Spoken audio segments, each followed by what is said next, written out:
पे एक बंदर रहता था।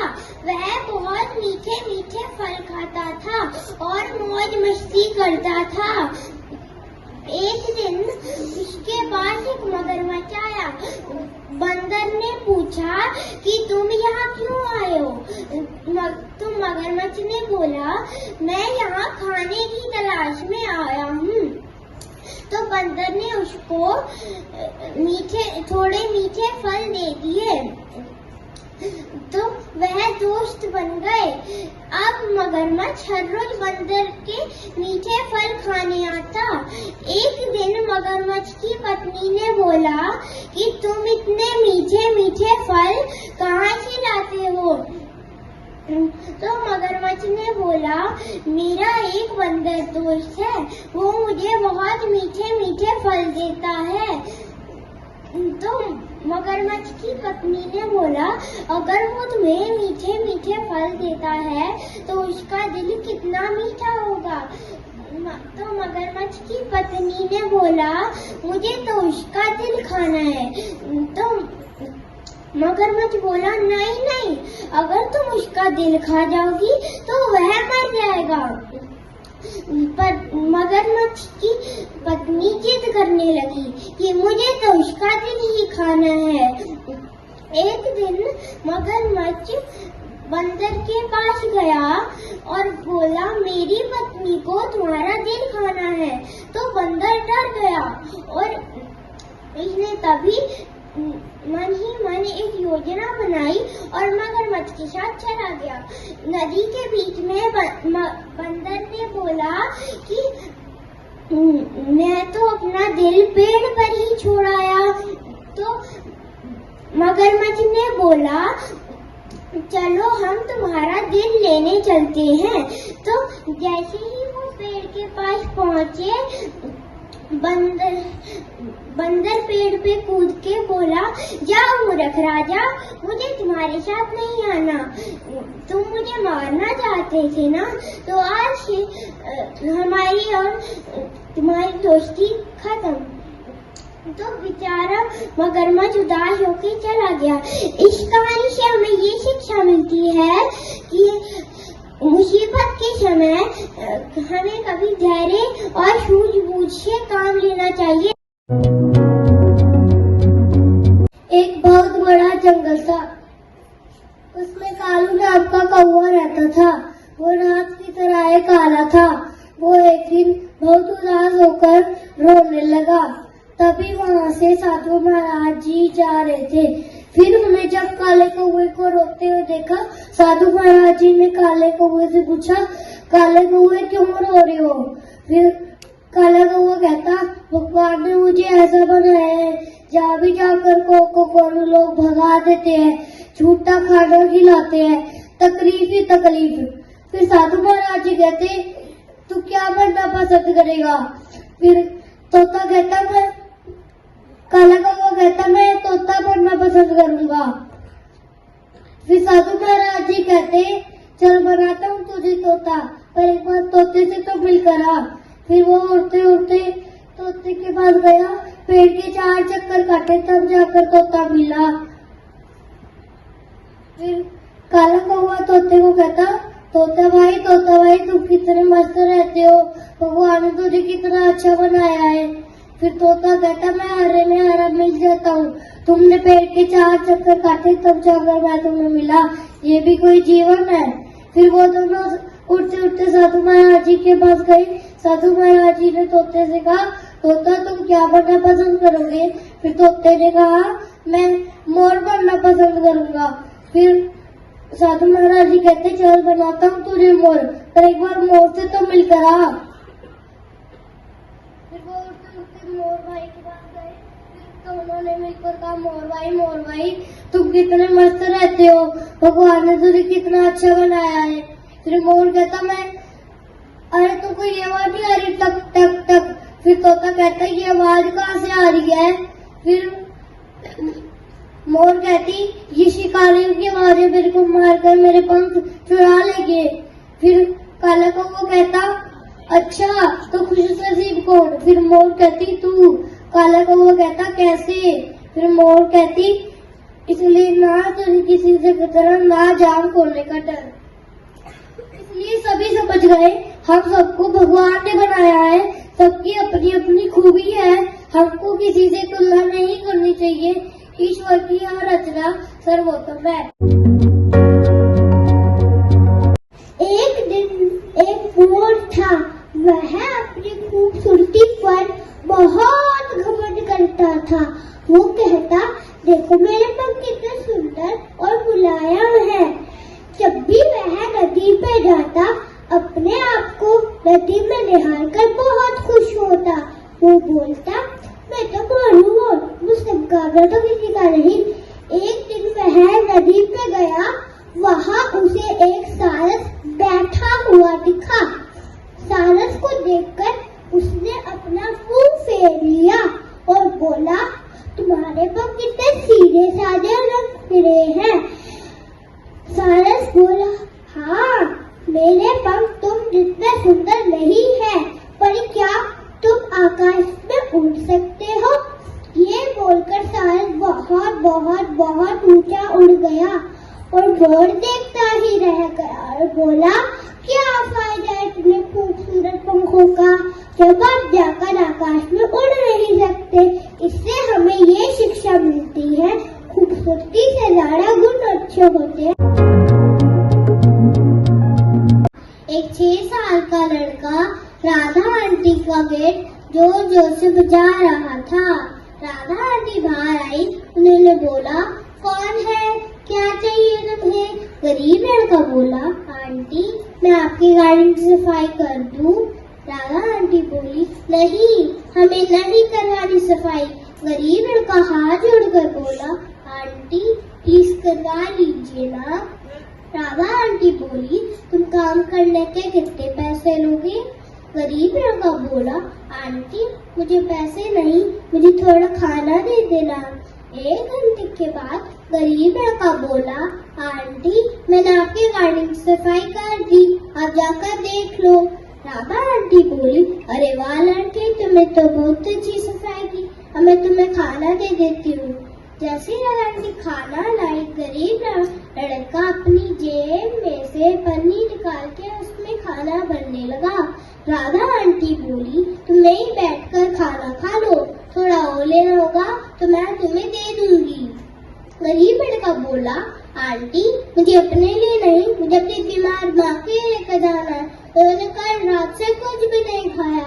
सरकारी हॉस्पिटल से दवाई तो मिल गई, पर डॉक्टर साहब ने कहा दवाई खाली पेट नहीं लेनी, इसलिए मैं लेकर जा रहा हूँ। जैसे राधा आंटी बात सुनी, उनकी आंखों में आंसू आ गए। उन्होंने गरीब लड़के उसकी माँ का खाना खिलाया, उसकी बीमार माँ के लिए खाना बनाया और खुद जाकर उनको खाना दिया। राधा आंटी ने उस लड़के की माँ को कहा, बहन तुम अपने बच्चे को बहुत अच्छी शिक्षा दी है, हमें इस काम से यह शिक्षा मिलती है, हमें अपने माँ बाप की बहुत सेवा करनी चाहिए और रिस्पेक्ट भी करनी चाहिए। एक दिन एक कौवा अपने खाने की तलाश में इधर उधर घूम रहा था। वह अपनी जिंदगी से बहुत खुश था। उसने सोचा था वह दुनिया का सबसे सुंदर प्राणी है। एक दिन उसकी नजर हंस पर पड़ी। कौवा बोला, मित्र तुम कितने सुंदर हो। हंस जोर जोर से हंसने लगा, हा हा हा हा हा हा। पहले मैं भी यही सोचता था, पर जब मैंने तोते को देखा मुझे अपनी सुंदरता फीकी लगी। कौवा फिर तोते के पास पहुंचा। कौवा बोला, मित्र तुम कितने सुंदर हो। तोता जोर जोर से हंसने लगा, हा हा हा। पहले मैं भी यही सोचता था, और जब मैंने मोर को देखा मुझे अपनी सुंदरता फीकी लगी। कौवा फिर मोर के पास पहुंचा। कौवा बोला, मित्र तुम कितने सुंदर हो। उदास मोर बोला, ऐसी सुंदरता का क्या फायदा, मैं तो पिंजरे में बंद हूँ। मैंने सुना है कौवा ही एक पक्षी होता है जिसको कोई पिंजरे में बंद नहीं करता और खुला आसमान में उड़ने देता है। कौवा बड़ा खुश हुआ और कौवा खुला आसमान में उड़ने लगा। तो यही है दोस्तों शिक्षा सफलता का मंत्र। इस कहानी से हमको यह शिक्षा मिलती है, हमें अपने लक्ष्य पर ध्यान देना चाहिए, हमें दूसरों से तुलना नहीं करनी चाहिए। शिक्षा ही हमें आगे बढ़ा सकता है, शिक्षा ही ऊपर उठा सकता है। एक समय के बाद एक जंगल में बहुत सारे जानवर और पक्षी रहते थे।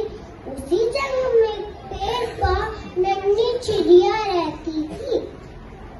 एक दिन जंगल में आग लग गई। सारे जानवर अपनी जान बचाकर भागने लगे।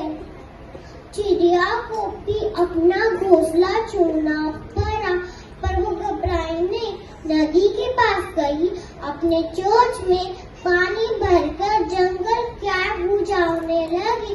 फिर नदी के पास गई, अपने चोंच में पानी भरकर जंगल क्या बुझाने लगी। सारे जानवर हंसने लगे और बोले, ओ चिड़िया रानी, तू क्या कर रही है? अपने चोंच में पानी भरकर जंगल क्या बुझा रही हो? मूर्खता छोड़ो और भागो यहाँ से। चिड़िया बोली, तुम्हें भागना है तो भागो, मैं नहीं भागूंगी। ये जंगल मेरा घर है, मैं इसकी पूरी रक्षा करूंगी। सारे जानवरों को शर्म आ गई और वो भी चिड़िया की मदद करने लगी। इसी तरह जंगल क्या बुझ गए। शिक्षा मुसीबत चाहे कितनी भी बड़ी, हमें घबराना नहीं चाहिए।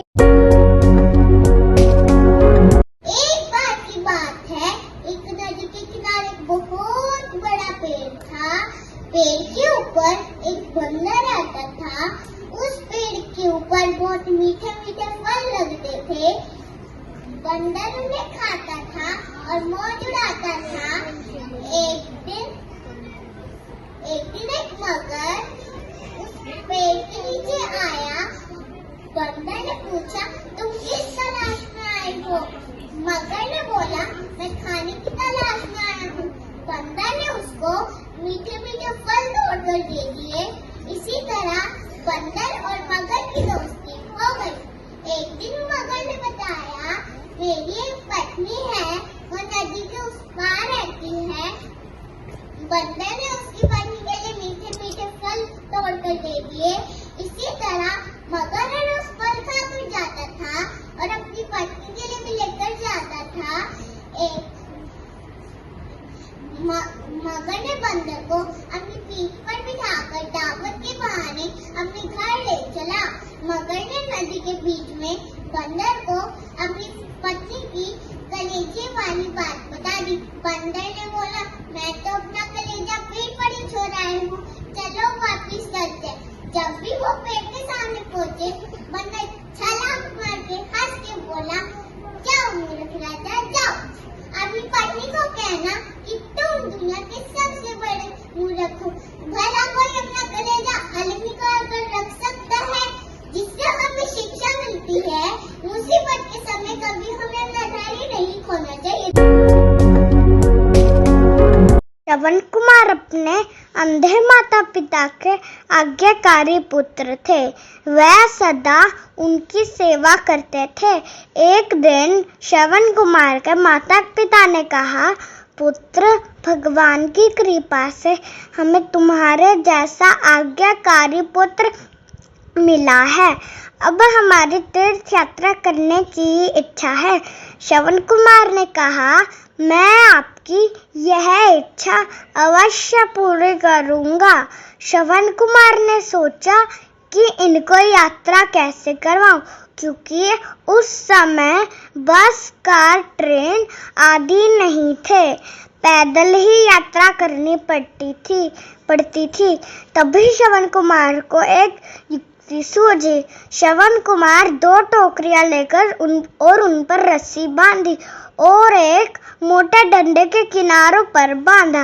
एक टोकरी पर माता को बिठाया और दूसरी पर पिता को बिठाया और उसे अपने कंधे पर रखकर तीर्थ यात्रा पर निकल पड़े।